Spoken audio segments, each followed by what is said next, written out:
Consciência de fé. Bom, eu vou apresentar um breve relato a respeito de uma trajetória de vida profissional. É uma consciência de fé que eu aprendi com aquela oração que Jesus de Nazaré deixou, Pai Nosso. Então, o pão nosso de cada dia nos dai hoje. Isso é providência, né? Isso é consciência de fé. Então, fica em vão andar desesperado. Quando a gente entende, aceita, assimila e vive e pratica essa consciência de fé da providência. O pão nosso de cada dia nos dai hoje. Durante toda a minha vida eu me dediquei aos estudos com o apoio e suporte de meus pais e demais familiares, especialmente os meus 4 avós, que deram todo o suporte para os meus pais também. Tive a bênção da presença de excelentes e inesquecíveis professores e professoras. Fiz faculdade de História. Depois da faculdade fiz faculdade de Psicologia, depois fiz uma especialização na área educacional, tudo isso continuando com o apoio de familiares, pai, mãe, avós e amigos. Todo o dinheiro que me restava, que eu recebia, que eu ganhava de ajuda daqui e dali, eu investia na minha própria educação comprando livros. Então eu nunca fui de sair, de festejar, saía muito pouco. Eu preferia comprar livros. Gostava muito de ler. E às vezes, né, a gente ficava um pouco com fome, né? Mas acabava visitando a casa de uma avó, de um avô, até mesmo de um amigo, e acabavam oferecendo ali alguma coisa para a gente comer. Ufa, ainda bem que tinha aquela coisinha lá para me alimentar naquele momento, né? E eu lá com os livros na mão e às vezes com o estômago vazio. Mas nunca faltou também essas oportunidades, nunca me faltaram essas oportunidades do pão de cada dia. Não só do pão, mas também do abraço e do pão, do acolhimento, do diálogo, da compreensão. Foram entendendo que o que eu estava fazendo ali era um propósito de vida pessoal e uma atitude de fé. Meu primeiro trabalho foi numa instituição acolhedora de dependentes químicos. Esse pessoal que fica na rua, alcoolizado, essa instituição os recolhia, dava banho, tratava, dava alimento, dava esperança.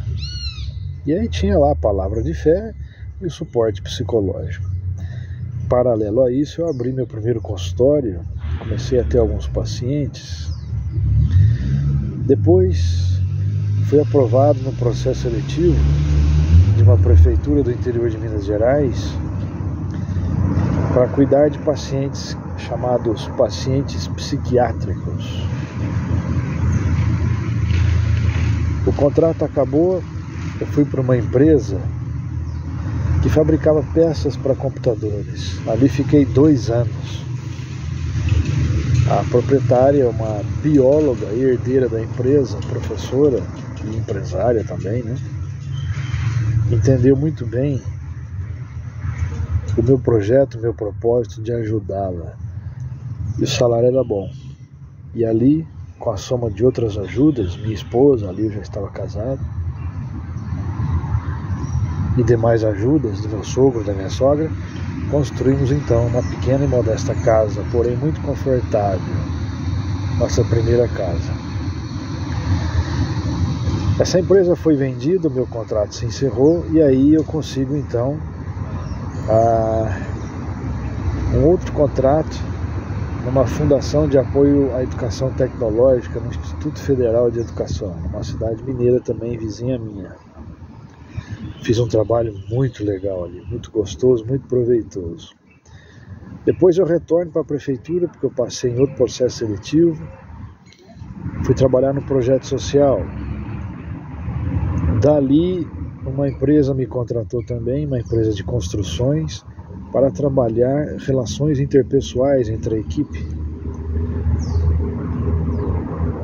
Também fui dar aulas no SENAC, também de relações interpessoais e ética profissional.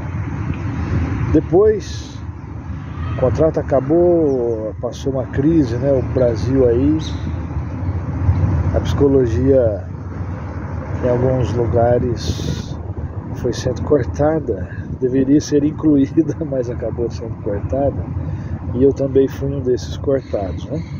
De contratos. Mas aí logo em seguida entrei para um instituto acolhedor de crianças carentes e órfãs. Fiquei ali por um bom tempo, realizamos também um bom trabalho, uma equipe muito boa.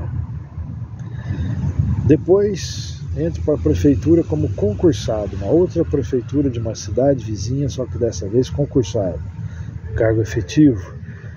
Deu mais segurança a mim e a minha esposa, então veio a nossa primeira filha, nossa primeira amada filha.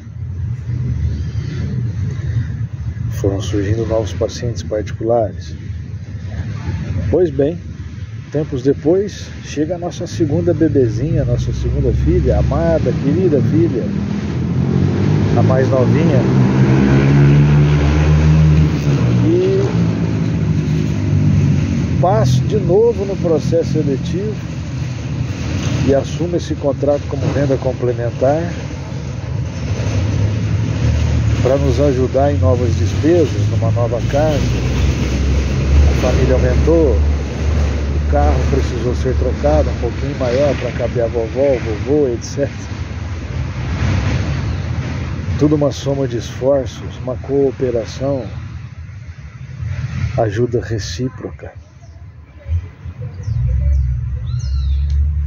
E continuo à espera de novas surpresas de Deus. Ele sempre nos surpreende. Ele sempre nos estende a mão. Ele sempre nos alivia. Ele deixou o mandamento, ele deixou a ordem, ele deixou o pedido, ele deixou o caminho. Busque em primeiro lugar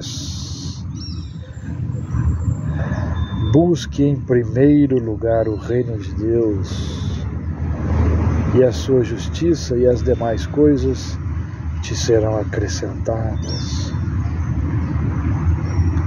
Coloque nas mãos de Deus todas as suas preocupações, porque é Ele quem cuida de você.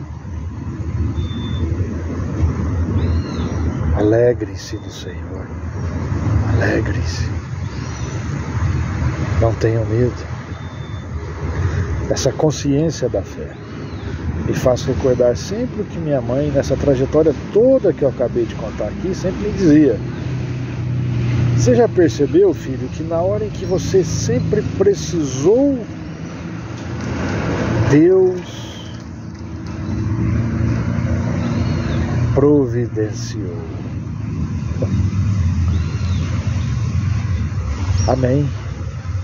Que esse exemplo, dentre tantos outros mais, possa servir para alguém que esteja confuso, desesperançado. Você pode recuperar o seu equilíbrio e o entusiasmo, crendo na providência. O pão nosso de cada dia não falta nem faltará.